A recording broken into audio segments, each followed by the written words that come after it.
The U.S. Navy's Fleet Carrier Force has no equivalent around the globe, but naval strategists are increasingly concerned that they have a range problem. Quite simply, deadly ship-killing weapons with ranges of 500 miles or greater are proliferating across the globe, including the Russian Caliber and BrahMos cruise missiles and a Chinese DF-21D ballistic missile. By contrast, the Super Hornet and Lightning fighters on board the Carrier have combat radius of only 500 and 700 miles respectively, range limitations that cannot be easily circumvented.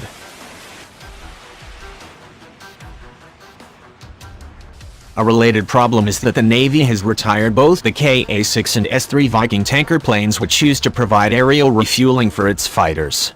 Instead, Fa-18EF Super Hornet fighters equipped with Cobham refueling pods are gassing up their comrades. This is a unique and handy capability of the twin-engine jet fighter, but it is akin to using a race car to do the job of a moving van. High-performance fighter planes that cost tens of millions of dollars are burning through their airframe hours serving as fuel trucks. Currently, 20 to 30% of all Super Hornet sorties are dedicated to refueling other Super Hornets. This undoubtedly has contributed to poor readiness rates of the Super Hornet fleet, with only half in flyable conditions and just 30% combat ready, according to a report in 2017. More fuel-efficient unmanned aerial vehicles have promised a means of circumventing the range limitations of current carrier-based aircraft.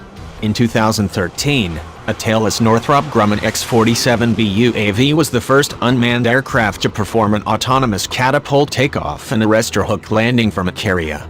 2 years later, an X-47B also performed the first autonomous aerial refueling maneuver.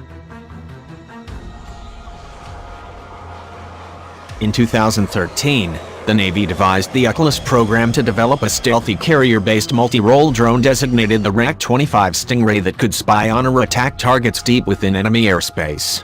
However, after 4 different companies had invested in the competition, the Navy completely changed its requirements in 2016 to a carrier-based aerial refueling system, a tanker, without any stealth characteristics required. Reportedly, the naval aviation community preferred to have the drones improve the efficiency of their existing manned aircraft, rather than investing in a platform that might supplant their role. There was also concern that the original ambitious specifications were leading to unaffordable gold-plated drone designs.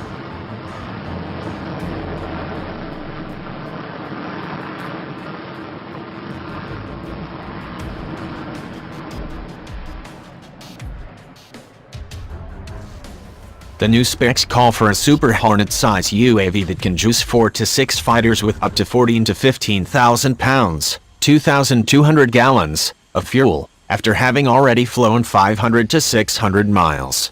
This means that the new MQ-25 drone would be a mission tanker that refuels strike jets mid-mission, rather than a recovery tanker, which refuels returning jets as they await their turn to land.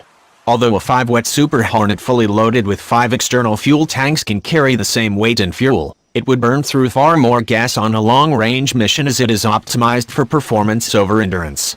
While a new automated landing system for the Super Hornet is expected to speed up the landing process and diminish the demand for recovery tanking somewhat, the MQ-25 would also pitch in for this role, with an expected capability of providing refueling for 3 landing cycles. According to an interview with Admiral Mike Shoemaker in the Naval Institute Journal Proceedings, the new drones could extend the combat radius of a Super Hornet from 500 to 800 miles. However, some commentators lament that the drone's requirements did not stipulate a more generous fuel load to accommodate the greater maximum range of an F-35 stealth fighter. To be fair, one manufacturer claims on its website that 15,000 pounds of fuel would extend the combat radius of 2 F-35s to 1,000 miles. Others are skeptical that 15,000 pounds of fuel would actually result in such a significant range increase, particularly when divided amongst multiple aircraft. The new drones are required to use the same Cobham body refueling pods as used on the Super Hornet, and come with electro-optical and infrared sensor turrets. Practically speaking, the tanker's drones are likely to be semi-autonomous vehicles capable of performing routine tasks with limited operator input. The Stingray is also supposed to retain a modest high-endurance intelligence search and reconnaissance capability, including the ability to mount a surface search radar. The Navy originally planned to procure a total of 72 MQ-25s, divided into 4 drone detachments, with one assigned to each carrier air wing plus several spares. A corresponding drone control console would be installed on each carrier, with the USS George H.W. Bush and the Dwight Eisenhower first in line. However, in October 2017, the Navy announced it would only fund the purchase of 4 MQ-25s up front, and then decide whether to procure the remaining 68. This waffling from the Pentagon, combined with the fact that all 4 companies had already begun developing much more capable drones than called for, has contributed to uncertainty surrounding the program. Grumman, the presumed front-runner in the competition, withdrew its X-47-derived design in October 2017.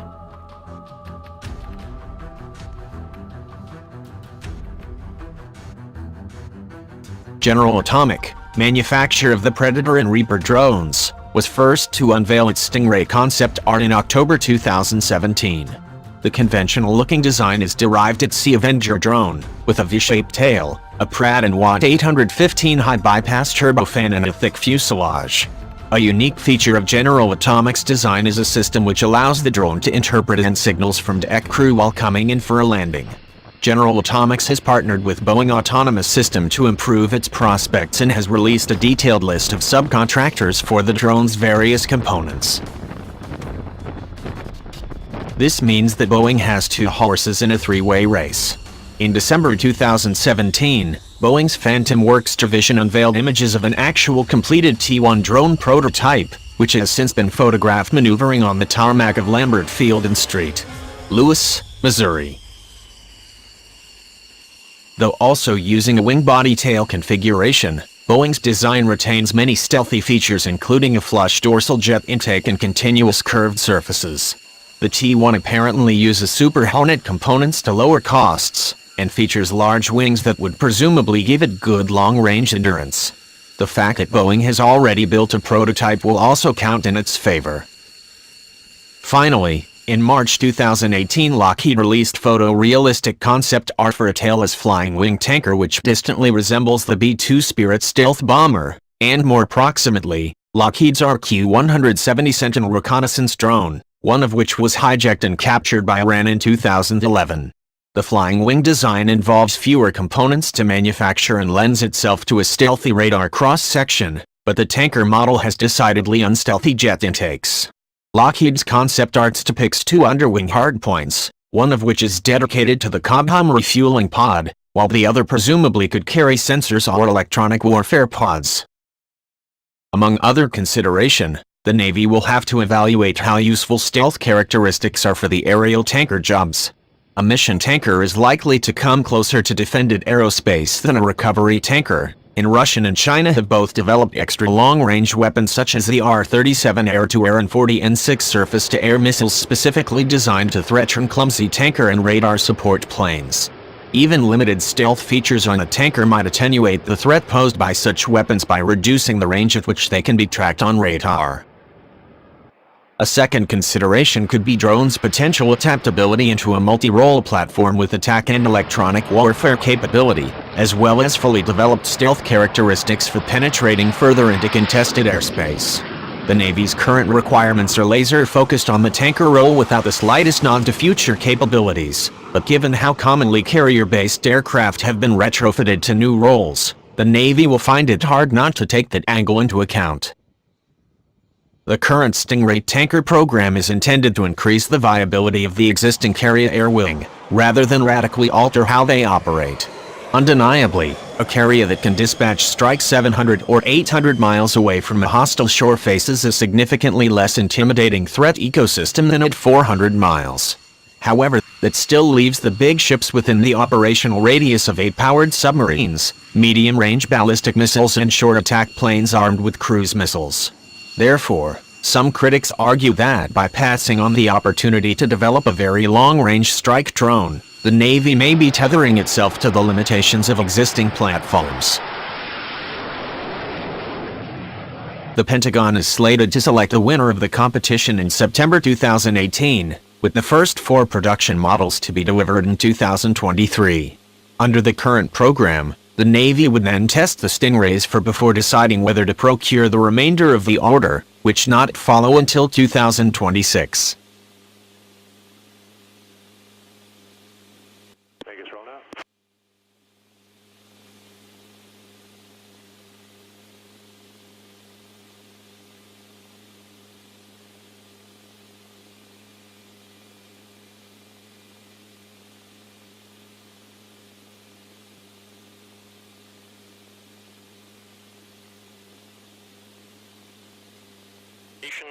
It was within limits 20027, and that was at time 55, so it's staying pretty strong. It may go over again.